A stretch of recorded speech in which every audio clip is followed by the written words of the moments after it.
Bueno, buenas tardes, buenas noches, ¿cómo están? Un gusto saludarlos, un gusto darles la bienvenida a esta séptima clase de nuestra Escuela de Formación de Dirigentes del PDP Santa Fe, primera edición de esta escuela, esperemos que tengamos muchas más. Bueno, hoy nos toca continuar con el doctor Gastón Muti, la segunda clase que vamos a disfrutar con él. Así que bueno, Gastón, atentos, acá esperamos continuar con la charla y con el aprendizaje que nos diste el encuentro pasado. Bienvenidos a todos. Buenas tardes, muchas gracias por la presentación. A uno no le deja de dar un poco de vergüenza esas cosas, pero bueno, uno trata de hacer todo lo mejor posible. Hoy tenemos para trabajar, fundamentalmente concluir con lo que fue la clase próximo pasada y avanzar sobre otro tema que creo que es muy importante, porque cuando hablábamos con Matías meses atrás, una de las preocupaciones era de dónde se captaban los militantes de los partidos políticos. Y para poder entender de dónde se captan los militantes de los partidos políticos, uno tiene que empezar a observar la particularidad de cada partido político. En muchas oportunidades han sido diferentes las respuestas que los partidos políticos han dado a esta preocupación, a esta idea. Si ustedes me permiten, rápidamente vamos a tener una estructura de funcionamiento bastante similar, salvo que los organizadores me corrijan, a la que ya tuvimos en el encuentro anterior.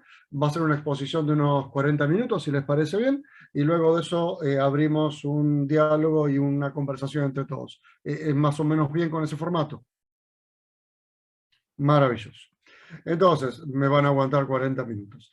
Entonces, voy a compartir pantalla. Hoy voy a compartir dos pantallas diferentes. Ustedes allí están visualizando lo que fue la charla que estuvimos trabajando la vez anterior. Ustedes recuerdan, ¿no?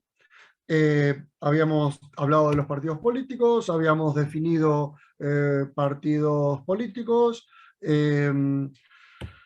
vimos algunas láminas, esto estamos hablando de láminas inglesas de inicios del siglo XIX, vimos distintas visiones como competidor electoral, como grupos de interés coalicionados, como competidores ideológicos y como institución. No son necesariamente definiciones que sean contrapuestas, yo esto lo mandé para que ustedes lo tuvieran, sino simplemente son maneras en las cuales los intelectuales que se dedican al estudio de los partidos políticos fueron observando las características. Nuevas placas, el competidor electoral, recordemos que la idea está en que es aglutinar un conjunto de personas con un objetivo que es ganar elecciones.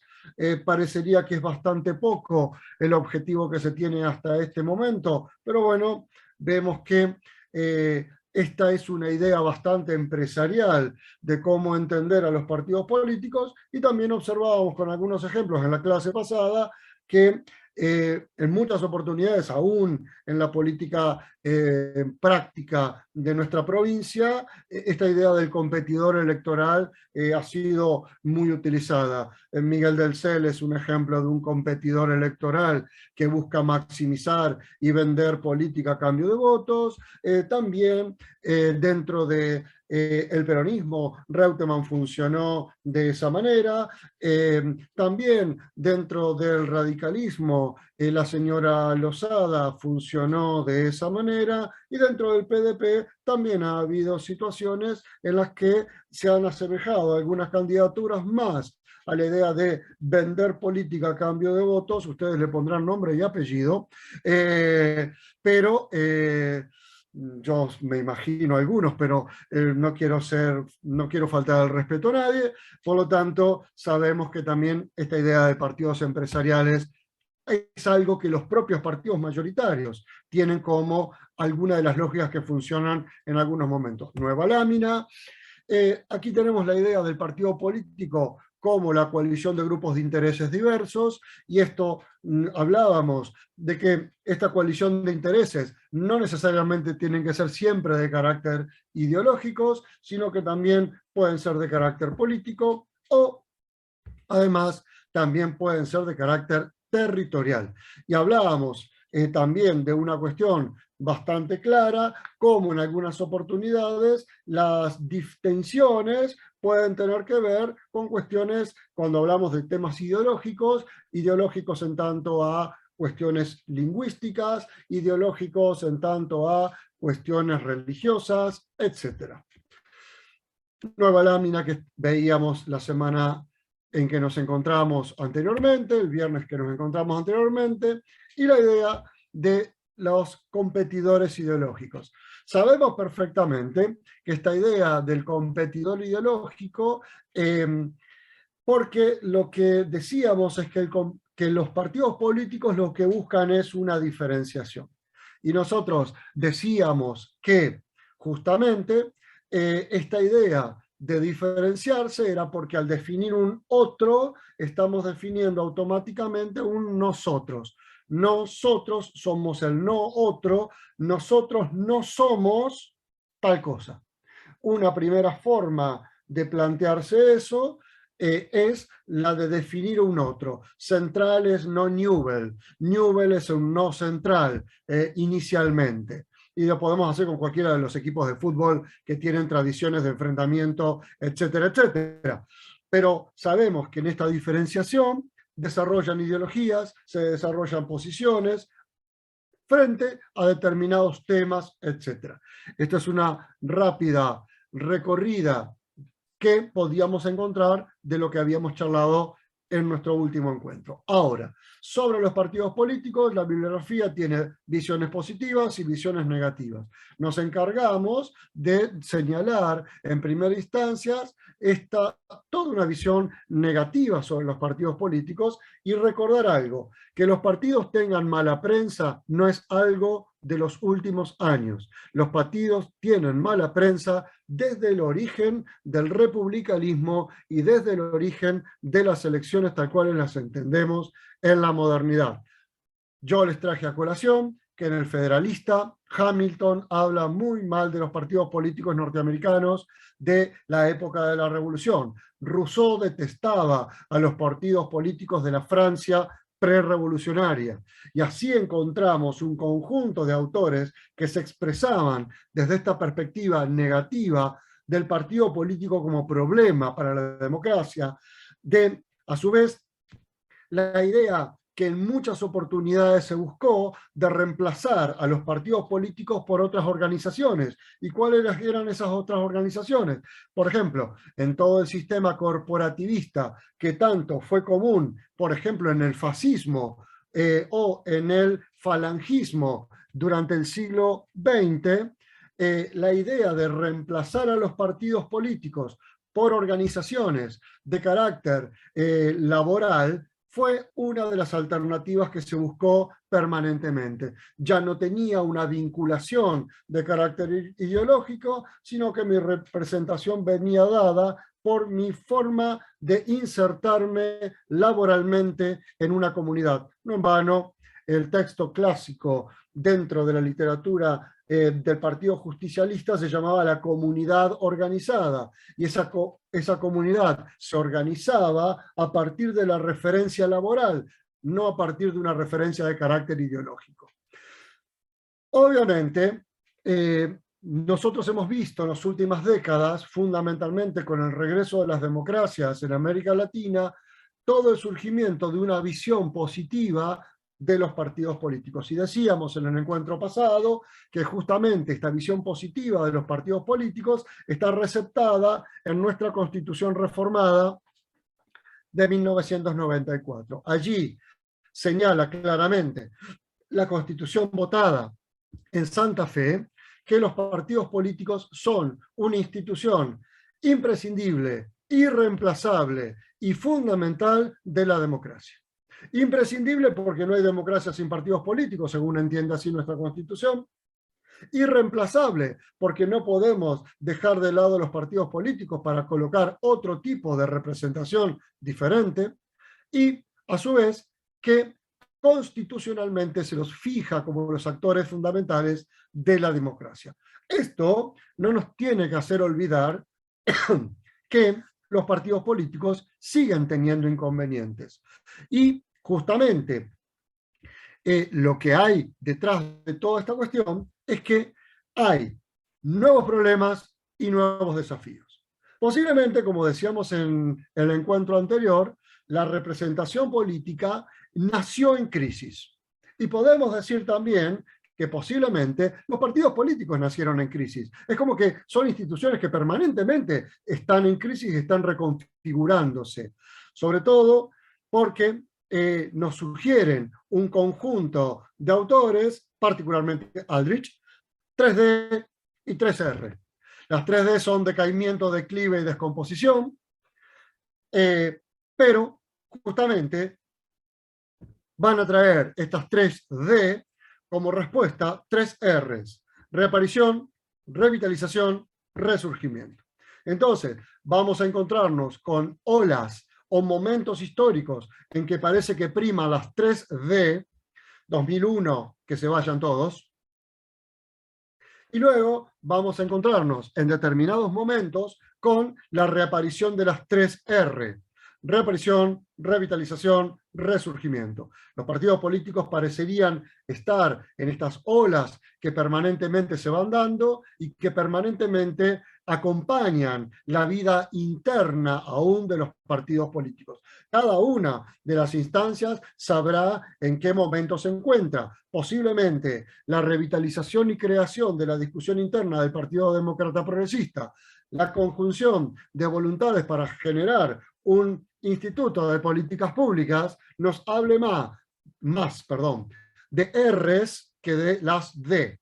Nos hable más de reaparición, rehabilitación y resurgimiento, y esa búsqueda de lograr estos objetivos antes que de decaimiento, declive y descomposición. Aquí es una elección en el Perú de 1850, una caricatura de época en la cual mostraba incluso el carácter muy aristocrático de la política peruana de este siglo XIX. Ahora, vamos a centrarnos muy rápidamente en estas cuestiones, porque el problema está en una cuestión que nos parece a nosotros importante destacar, y es esta idea de teorías de alcance medio. ¿Qué significa una teoría de alcance medio? Dar cuenta no de la totalidad de los partidos políticos, sino que, por ejemplo, estudiar la particularidad de los partidos políticos en el ámbito provincial es algo que nos parece de mucha importancia, porque generalmente los escritos que uno encuentra o encontraba a lo largo de los últimos años de democracia que hemos tenido desde la reapertura en el año 83, eran escritos que nos hablaban de los partidos políticos como si fueran actores de carácter puramente nacional. Y lo que nosotros observamos como investigadores del tema de los partidos políticos es que cada vez más tenemos que darle entidad a otras instancias en las escalas geográficas de los partidos políticos. ¿Qué es lo que estamos diciendo? ¿Qué es lo que estamos proponiendo? No podemos entender los partidos políticos de carácter nacional si no entendemos la dinámica que los propios partidos políticos se dan en el ámbito provincial. Y a su vez, no podemos entender a estos partidos políticos nacionales y a estos partidos políticos provinciales sin la dinámica de carácter local.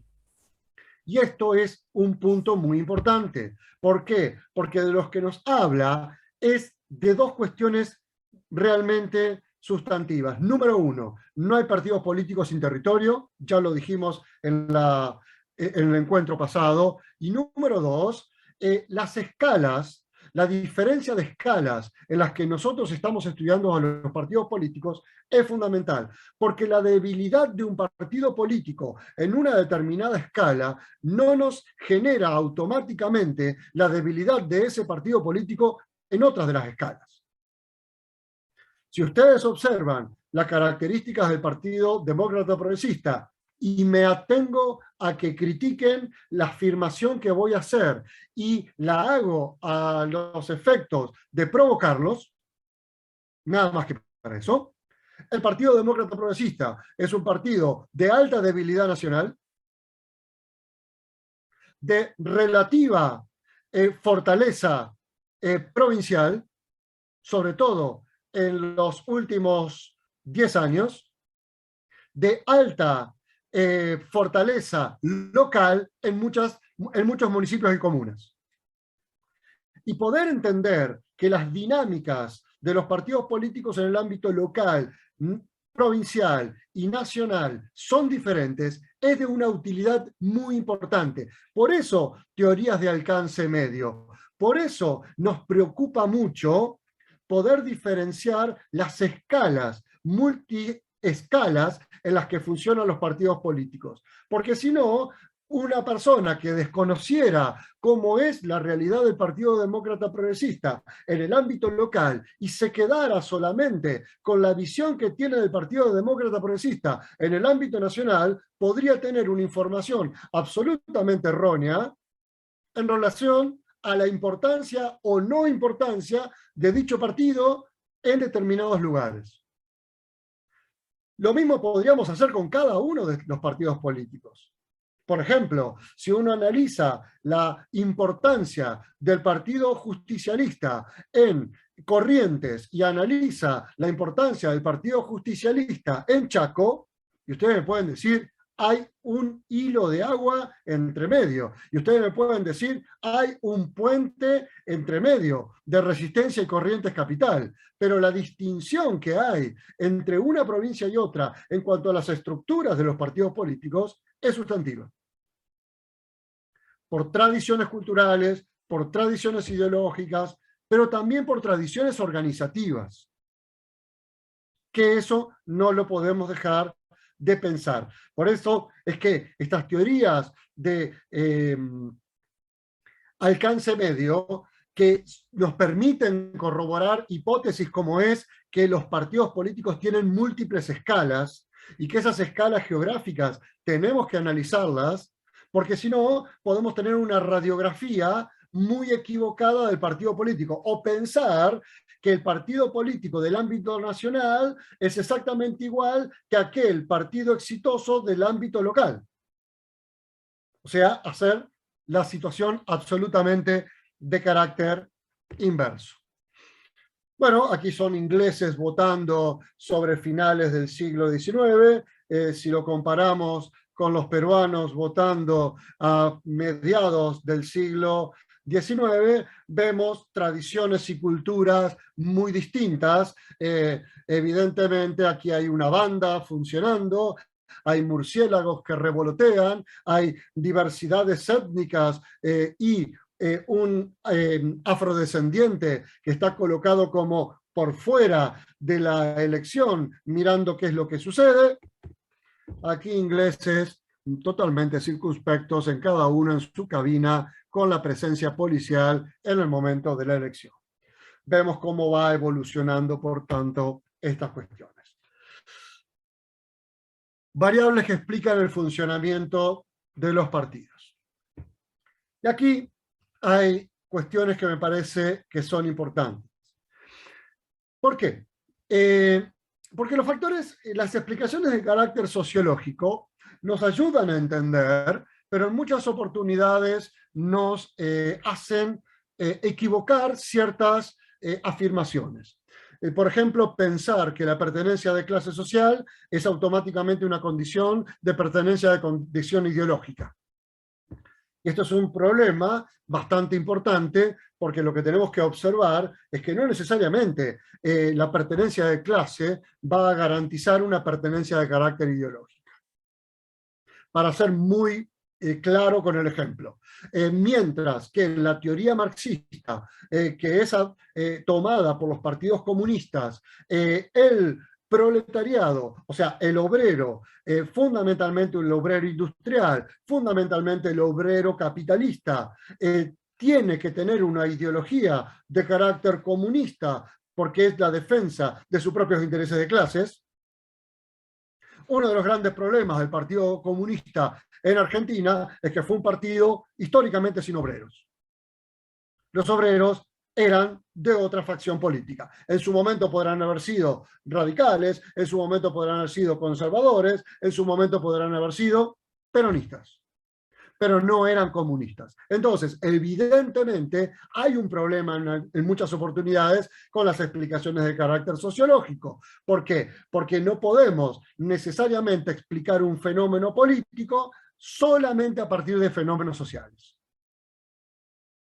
Allí hay una distinción que hay que hacer, y creo que el ejemplo del Partido Comunista nos viene muy bien para poder ver cómo el gran problema en la década de los 50 del Partido Comunista, de la década del 60 del Partido Comunista, era que era un partido de obreros sin obreros. Se les habían ido los obreros, ¿a dónde? Al peronismo, fundamentalmente. Entonces, ahí había una dificultad en cuanto a cómo explicamos fenómenos políticos a partir de fenómenos sociales. La otra cuestión importante es que en muchas oportunidades se busca explicar a los partidos políticos solamente como resultado de los conflictos y de los grupos sociales. En muchas oportunidades esto sucede de esta manera, sobre todo con aquellos partidos políticos que tienen un carácter más de índole territorial, pero que hay dificultades cuando estos grupos sociales no son grupos étnicos, por ejemplo. Hay dificultades también porque los conflictos de esos partidos políticos van a tender a ser unidos a conflictos de carácter eminentemente social. Y acá pongo un ejemplo también bastante interesante. La señora Cristina Fernández de Kirchner triunfa en las elecciones del 2011 fuertemente en el sur de la provincia de Santa Fe, en los principales núcleos urbanos, que eran los principales núcleos urbanos que 2 años antes, 3 años antes, se habían movilizado por la resolución 125. Entonces, observamos cómo con el paso de 3 años hay una modificación del humor electoral, y ahí el conflicto de grupos sociales no necesariamente puede unirse a un tema de la votación a un partido político específicamente. Ganó en Rosario, ganó el Gran Rosario, ganó, si no recuerdo mal, Venado Tuerto en el 2011, cuando habían sido lugares de alto nivel de oposición a la resolución 125, como lugares agropecuarios, que son las pequeñas o grandes urbes que hay en el sur de la provincia. Entonces, ahí vemos que mientras hay explicaciones que colocan un fuerte ímpetu, un fuerte nivel de importancia en los factores sociológicos, hay todo otro grupo de teorías que no le va a dar primacía a estos factores sociológicos, sino que particularmente lo que va a plantear es que los cambios en las reglas son los que cambian los comportamientos de los actores. Y a lo que tenemos que sumar, obviamente, estos son lo que llamamos factores institucionalistas, factores competitivos, o sea, ni los factores sociológicos son relevantes, ni tampoco se centra solo en la competición, sino que lo que le va a preocupar es los incentivos, desincentivos que cada uno de los sectores e individuos y ciudadanos tiene para cooperar o competir con los demás. Observemos que si nosotros nos ponemos a pensar, cualquiera de estas teorías no podrían dar cuenta en su totalidad de cuáles son los factores que movilizan a un partido político. Lo más probable es que cuando analizamos a un partido político en particular, nos encontremos con algunos elementos que tienen que ver con factores sociológicos, con otros elementos que tienen que ver con factores institucionales y con otros elementos que tienen que ver con factores competitivos. No es que estamos diciendo que es 30% de algo, 30% de lo otro y 30 y 40% de lo otro, para llegar a 100%.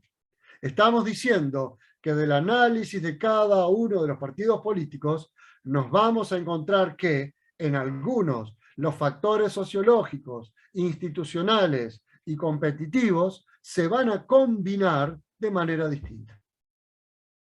Y desde el análisis de cómo factores sociológicos, institucionales y competitivos van a estar interactuando entre sí, donde vamos a dar cuenta de la realidad de cada partido político. Cuando ustedes se juntan a discutir internamente en el Partido Demócrata Progresista, en algunos momentos, algunos de los interlocutores ponen el énfasis en los factores sociológicos.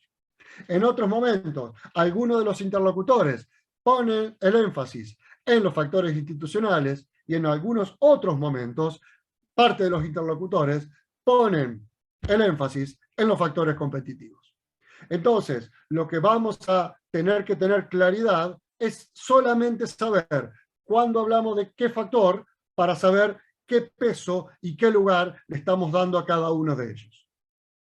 Lo que trata de hacer esto es generarnos un mapa mental para decirnos, acá, ¿de qué estoy hablando? ¿De factores sociológicos? Bueno, acá de qué estoy hablando, de factores institucionales, o sea, cómo cambian los comportamientos de las propias instituciones. Acá, ¿de qué estoy hablando? De factores competitivos. Y en muchas oportunidades sabemos que los partidos políticos hablan de factores competitivos, porque ¿qué es lo que le importa? Ganar elecciones. Y en otras oportunidades, cuando tienen que buscar una inserción del partido político en el ámbito social, no hablan tanto del factor competitivo o no hablan del factor competitivo como primer elemento, sino que hablan de factores sociológicos. Porque les interesa, por ejemplo, ganar el centro de estudiantes de un determinado establecimiento educativo. Y en cada una de estas circunstancias, uno puede ir viendo que estas variables actúan cuando nosotros analizamos al menos cómo funciona el partido político que nos interesa evaluar en cada una de las instancias. Esta es una lección de principio del siglo XX en Argentina. Vemos ya una similitud bastante mayor con la inglesa.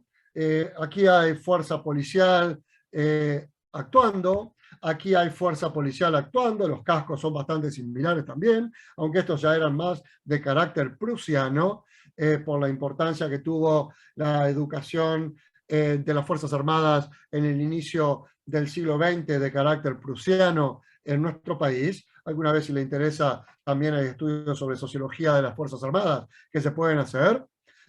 Y vemos que también el carácter circunspecto de las personas que están allí como autoridades de mesa o como fiscales, nos hablan también de un momento solemne que los obligaba a vestirse de una forma realmente muy acorde con lo que implicaba el momento. Observemos aquí que también la vestimenta es acorde con el momento, y observemos que aquí vemos otro tipo de ritual propio de la democracia en cada una de estas o fotos o reproducciones.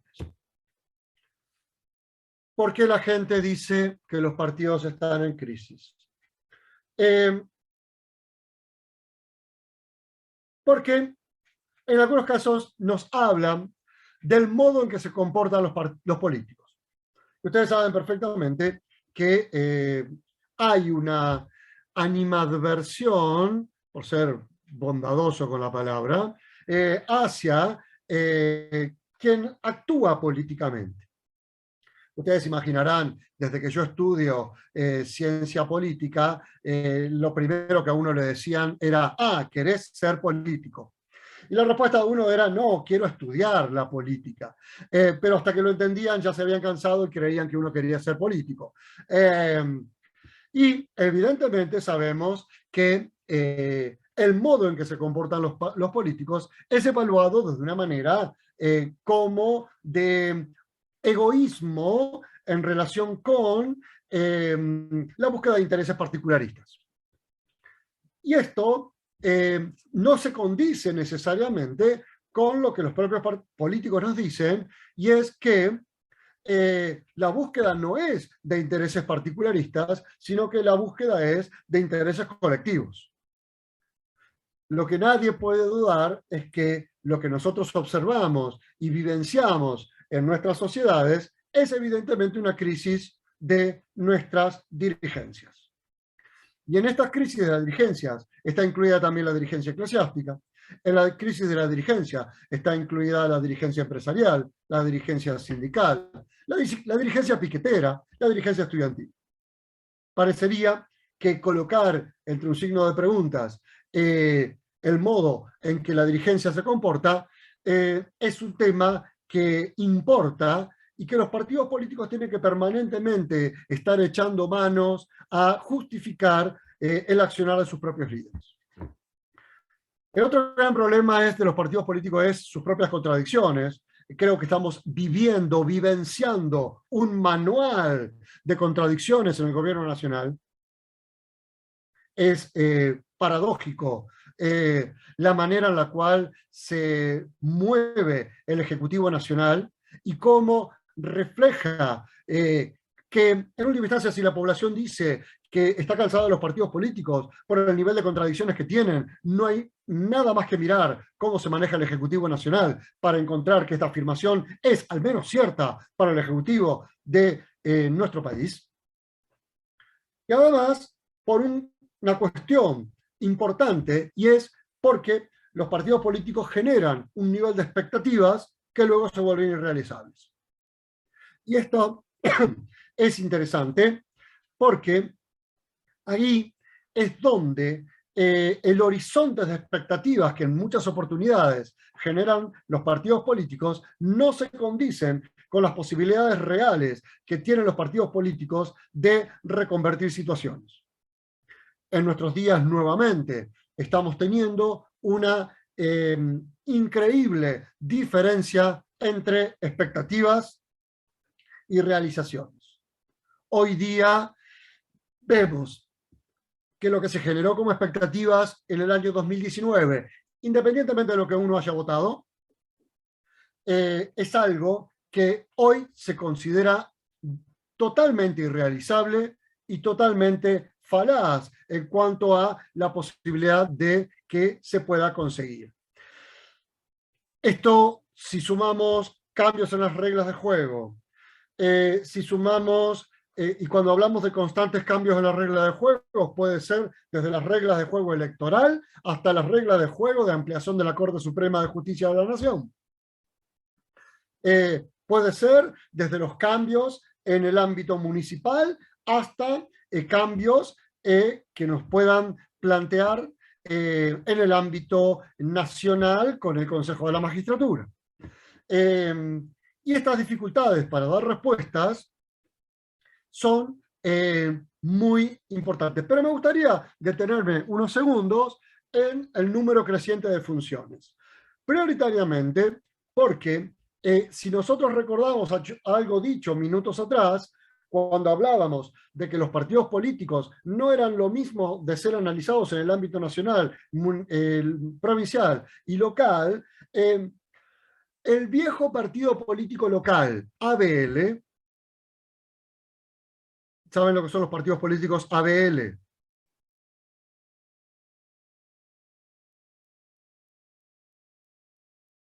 Administración, barrido y limpieza. Era la idea de que solamente había que administrar, barrer y limpiar. no había otra función en el partido local, en el ámbito municipal o en el ámbito comunal, iluminar, barrer, sanear y nada más.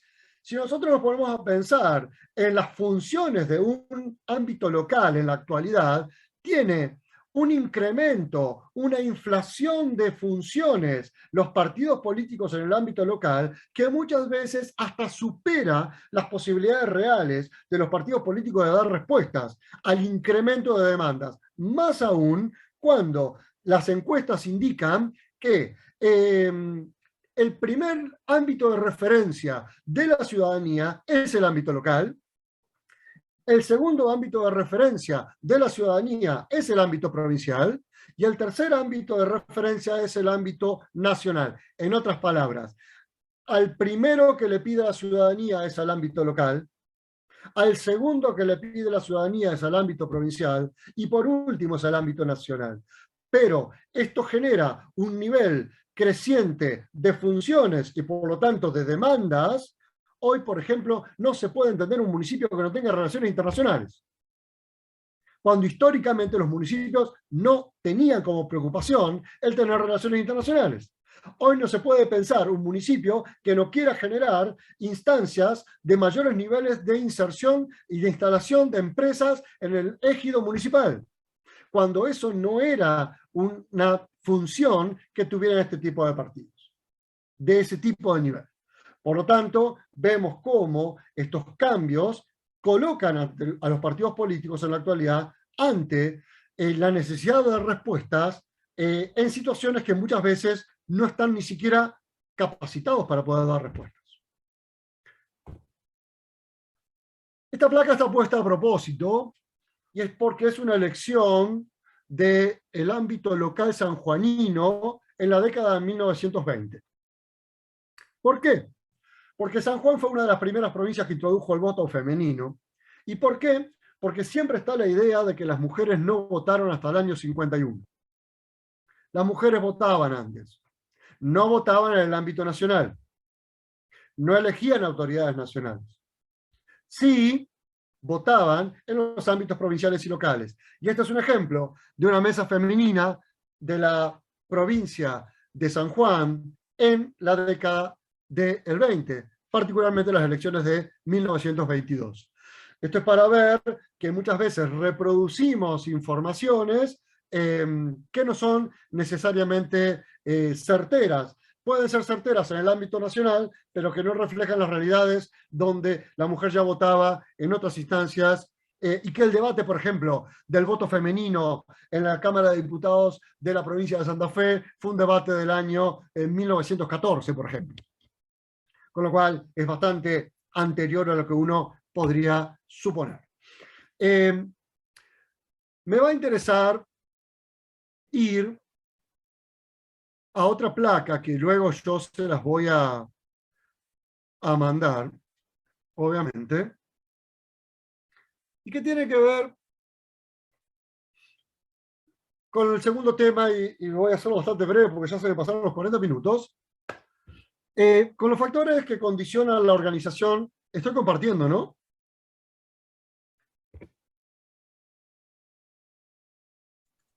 No estoy Ahora compartiendo. no se ve nada. Ahora intentaré compartir. Acá estamos.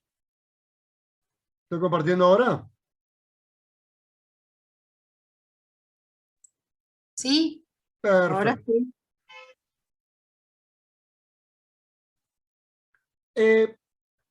¿Por qué factores que condicionan la organización interna de los partidos políticos? Porque la pregunta que nos proponíamos cuando empezamos a organizar este curso es ¿de dónde uno obtiene, recluta, digo una forma más coloquial, saca militantes? Y la pregunta no es menor, porque creo que todo partido político tiene que saber de dónde vienen sus militantes. ¿Para qué? Fundamentalmente para poder saber si quiere buscar en otros lados, si sigue sacando del mismo lugar, si se está modificando el origen social, de inserción laboral, de cuestión en cuanto a ideología de los miembros de un partido político. Ustedes recordarán, hay un viejo texto de David Roth que decía que el radicalismo era un partido de clase media. Eso se ha repetido históricamente, y él analizaba al Partido Radical en la década de 1920. Y eso se reproduce como una verdad. Ustedes sabrán que se dice que el Partido Justicialista es un partido de clase obrera, y eso se reproduce como verdad.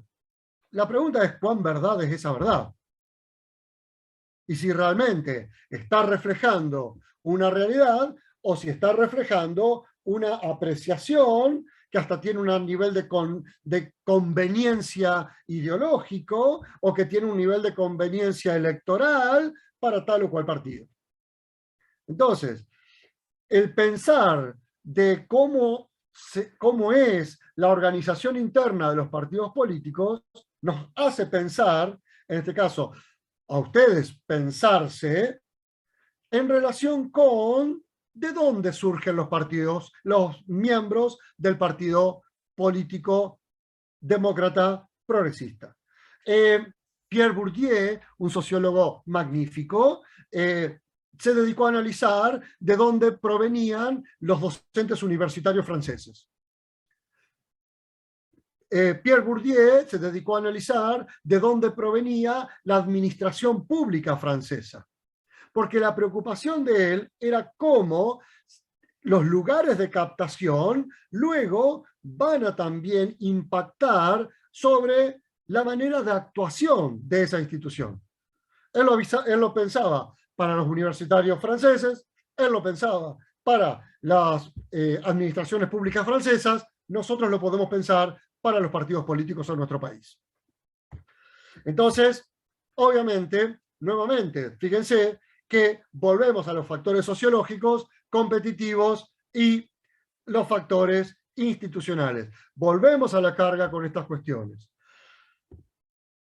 Esto es un ejemplo de elementos electorales que han sido utilizados, particularmente esto es del Juzgado Federal de Paraná, en la provincia de Entre Ríos, que hay un pequeño museo con urnas de los distintos momentos históricos en que se votaba en la provincia de Entre Ríos, las máquinas que usaban para hacer las actas, y tiene un pequeño museíto allí en el Juzgado Electoral de Paraná. Enfoque sociológico. Y aquí me interesa la actuación de los clivajes. La palabra clivaje no tiene traducción al castellano, la palabra clivaje significa diferenciación. O sea, ¿cómo diferenciamos a los distintos sectores de algo? Entonces, lo interesante es ver que en este enfoque sociológico de los clivajes, es de origen francés esta palabra, esto es Pellegrini votando sobre finales del siglo XIX. Fíjese cómo era la urna. La urna casi parece un elemento religioso. Tiene un ornamento gótico por sobre la ranura de votación.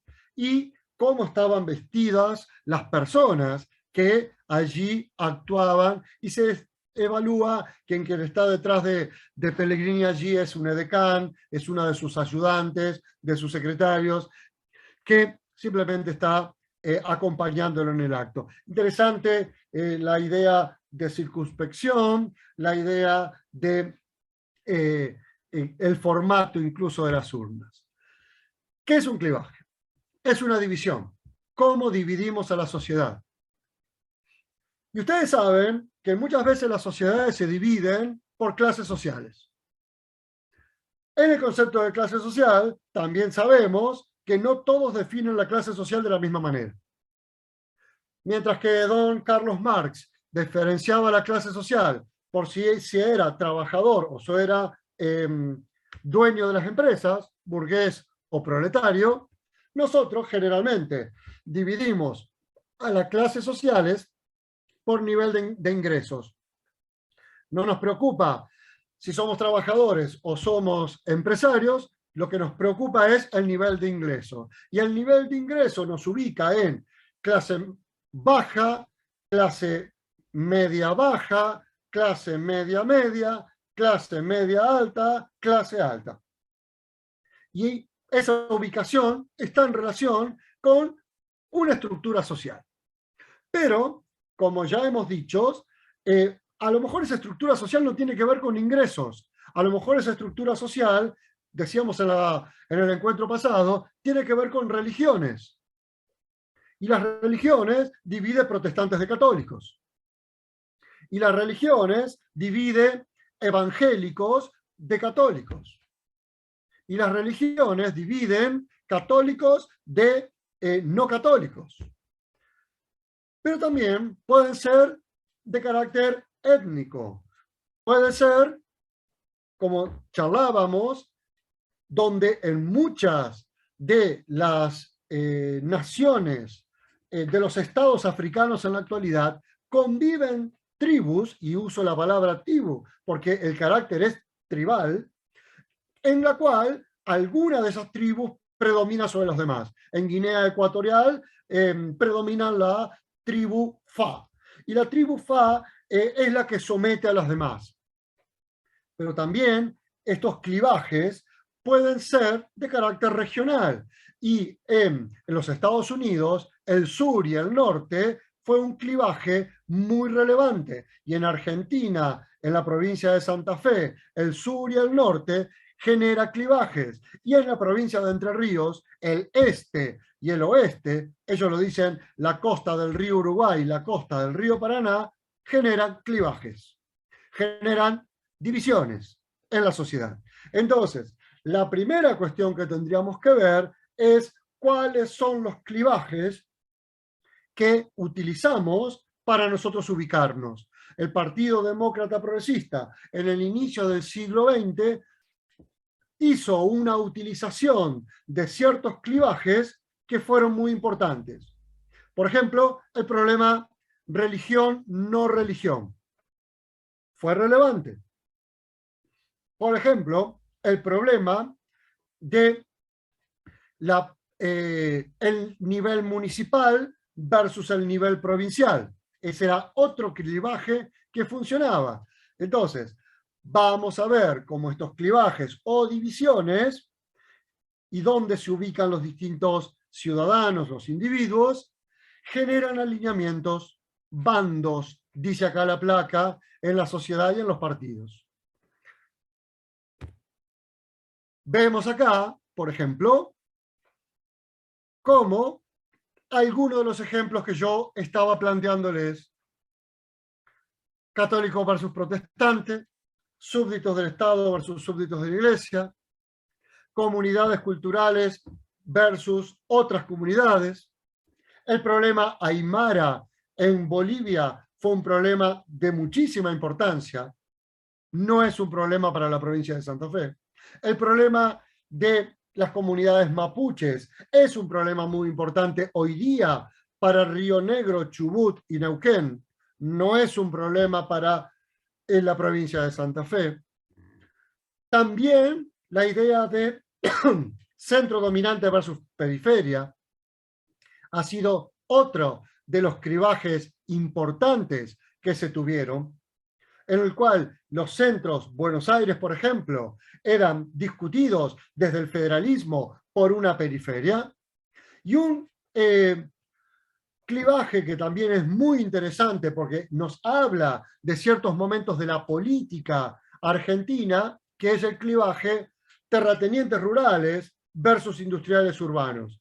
Pero podríamos decirlo de otra manera, productores rurales versus productores urbanos, donde allí ese tipo de clivaje funcionó de una manera bastante importante, sobre todo en los primeros 50 años del siglo XX en Argentina, para la zona de la Pampa húmeda. Por último, otro clivaje que podíamos encontrar, que es un clivaje mucho más clasista en el sentido clásico de la teoría marxista, que es burguesía versus trabajadores. Vemos entonces que no siempre dividimos la población de la misma manera. Si les parece, hay opciones, se superponen clivajes, se justaponen clivajes, hay contradicción entre los clivajes. Lo leen ustedes tranquilos, luego pasamos a las preguntas, siendo las 8:24 y habiéndome excedido en bastante. Bueno, Gastón, no, la verdad que un gusto que te excedas. No nos genera ningún conflicto, te estamos todos escuchando muy atentamente. Es más, yo en el chat, por ejemplo, del PDP Sunchales, ya estábamos tirando qué clivajes hay en nuestra ciudad, por ejemplo. Bueno, muchas veces en los pueblos son los del otro lado de la vía y los de este lado de la vía. Sí, sí, exactamente lo que puse. O Y los puse de aquel lado de la Sancoritos o ruta no y los de este lado de la ruta. Claro, en Sunchales tenemos la casa central del grupo Sancor Seguros, entonces decía Sancoritos o no Sancoritos. Los de este lado de la vía y los de aquel lado de la vía. Bueno, muy interesante, la verdad. Mi esposa, que es Bueno, de la ciudad de Ramallo, en provincia de Buenos Aires, son los de Villa Ramallo versus los de Ramallo Pueblo. Y se pelean como si fueran históricos contendientes, ¿no? En Melincué, nosotros tenemos dos. Primero Melincué se fundó como Fortín, pero cuando vino la estación San Urbano, el pueblo se llama San Urbano, así que ahí también tenemos un clivaje, los que vivimos en San Urbano y los habitantes de Melincué, entonces el otro pueblo. Claro. Son clivajes y muchas veces el rédito electoral lo tenemos en uno de esos lugares y no en el otro. tal cual. Bueno, ahí había una pregunta de Ale Porporato. Ale, ¿querés tomar la palabra? La dejaste por escrito, pero si querés aprovechar, estás muteada, pero si querés desactivar tu micrófono y se la preguntás a Gastón directamente.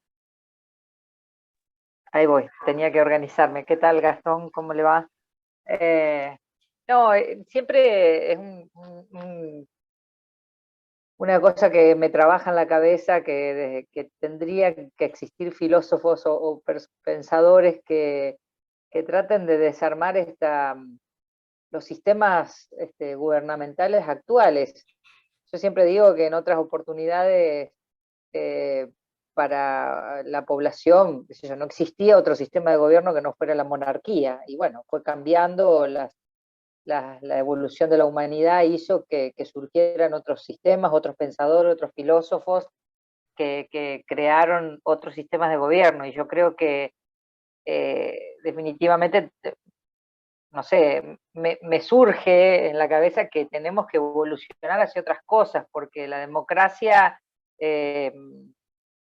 se ha hecho una cuestión pesada, me parece, una cuestión tan burguesa y tan que debemos cambiar. Ni siquiera el sistema parlamentario. Hoy día nuestro sistema democrático es más bien absolutamente presidencialista, y bueno, el sistema parlamentario en Europa también está tratando de, o sea, ha tenido sus crisis, o está teniendo sus crisis, ¿no? O sea, creo que a veces necesitaríamos salir de este gordo obeso, como le digo yo, sin discriminar, ¿no? Pero de alguna manera tratar de evolucionar hacia otra cosa, hacia otra, yo creo que en un futuro, no sé si cercano o lejano, pero en un futuro deberíamos evolucionar hacia otros sistemas de gobierno.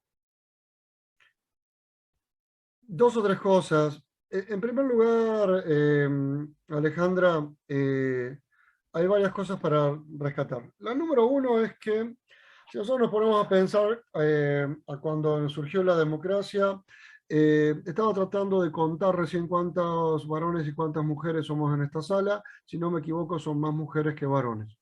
Eso es un cambio fundamental en la política. Cambio fundamental en la política porque evidentemente lo que nos habla es que hay nuevos actores y el actor femenino es un actor prioritario para el surgimiento de una política diferente, que ya estamos tomándolo como algo natural. En segundo lugar es que la democracia, como la conocemos hoy, fue instituida a finales del siglo XVIII, principios del siglo XIX. Y hoy tiene que convivir con cambios tecnológicos de tal magnitud que le cuesta en muchas oportunidades ayornarse a las nuevas realidades de los cambios tecnológicos. Hoy, mientras que la democracia se la pensó como una forma de gobierno de la deliberación, y la deliberación, ¿por qué se caracteriza? Porque es lenta, porque implica dar ideas y aceptar otras ideas, y conjugar ideas, y tratar de ir mezclando esas ideas. Evidentemente, nosotros lo que observamos es que hoy hay una necesidad y una búsqueda de respuestas inmediatas que no condicen con la forma en que se pensó la democracia como manera de procesar los conflictos. Entonces, por un lado, máxima celeridad, por otro lado, tenemos instituciones pensadas para que los tiempos sean diferentes. En ese sentido, claramente tenemos dificultades porque, por un lado, las políticas públicas parece que tenemos que tenerlas como respuestas ya, mientras que el Estado tiene que actuar ya, porque, como decía Keynes, en el largo plazo estamos todos muertos, mientras que institucionalmente tenemos instituciones, valga la redundancia, que se han pensado como instancias de deliberación en las que las decisiones se toman lentamente y con el paso del tiempo. En otro orden de cosas, presidencialismo o parlamentarismo, siempre me quedé con el parlamentarismo antes que con el presidencialismo, pero tengo que decir con mucha claridad que el presidencialismo en Argentina, al menos en situaciones altamente críticas como fueron la crisis del 2001, logró sortear dicha crisis sin la necesidad que históricamente había recurrido a los golpes de Estado. Entonces, vemos allí que a pesar de que no soy alguien que considere que la mejor opción sea el presidencialismo logró dar respuestas en momentos de alta conflictividad social y política y de distensión total de los vínculos asociativos y políticos en nuestro país.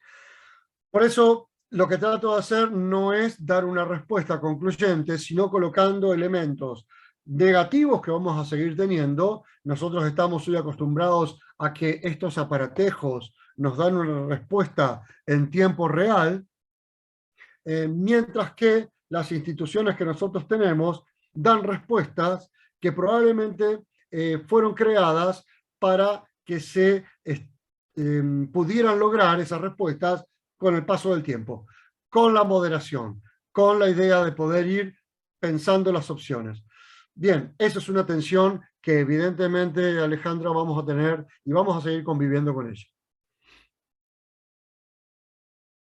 Más o menos como que le dije, vamos a tener que jorobarnos con esto, pero ya lo sé, usted puede estar totalmente fuera de disgustada con lo que le acabo de decir, pero veámoslo como tensión, no lo veamos como una solución. ¿Por qué? Porque las monarquías también están pasando por la misma situación. Veamos cómo Cuba está pasando con una sociedad de partido único por una situación similar, con altos niveles de conflictividad social, impensada para Cuba pocos años atrás, porque vemos cómo la ex Ceilán, hoy Sri Lanka, acaba de explotar una familia gobernante de décadas, porque ya no se tolera la manera en la cual se gobernaba. O sea, situaciones de esta índole no solamente son propias del sistema democrático, gobiernos autoritarios como el de Sri Lanka, gobiernos monárquicos como podemos encontrar también en Europa o en Arabia Saudita, etcétera, o gobiernos de partido único como puede haber en Nicaragua, como puede haber, porque ya es un partido único, como puede haber en Cuba, o democracias republicanas como podemos pensarnos nosotros. Tenemos estos inconvenientes en cada uno de estos lugares. Sí. Gracias, Gastón. No, por favor. ¿Alguna otra pregunta? ¿Alguien que quiera hacer algún comentario? No, la ¿Comentar algún foto, clivaje la de su foto que ciudad? puso Franco, nada más que eso. Un poco tendenciosa un día después. Para aquellos Franco, que... ¿querés hacer algún comentario sobre tu foto de perfil?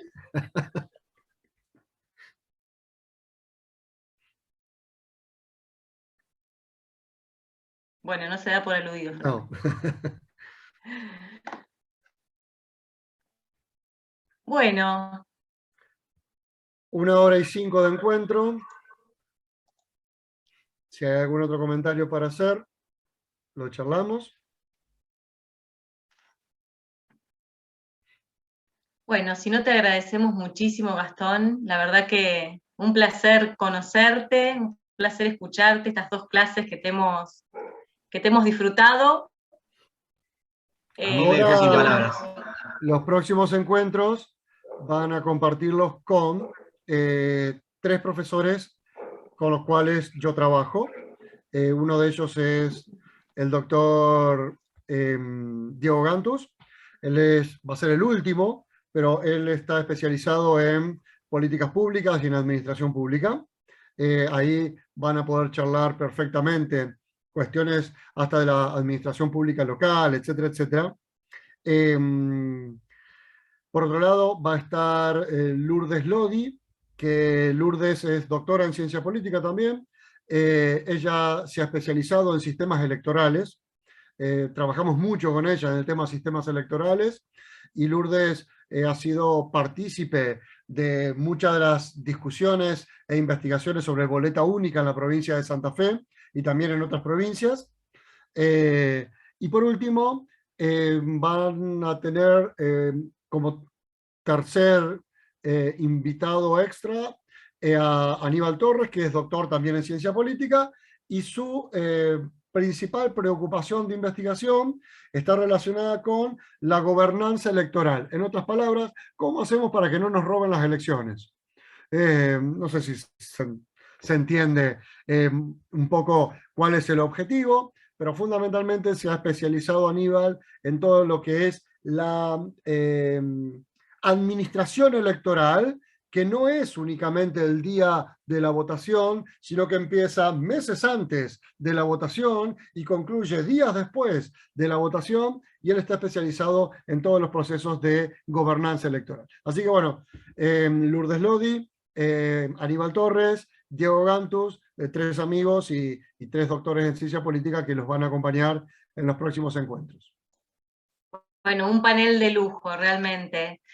Sí, nos volvemos a encontrar el 5 de agosto con Aníbal. Arrancamos la primera clase con Aníbal.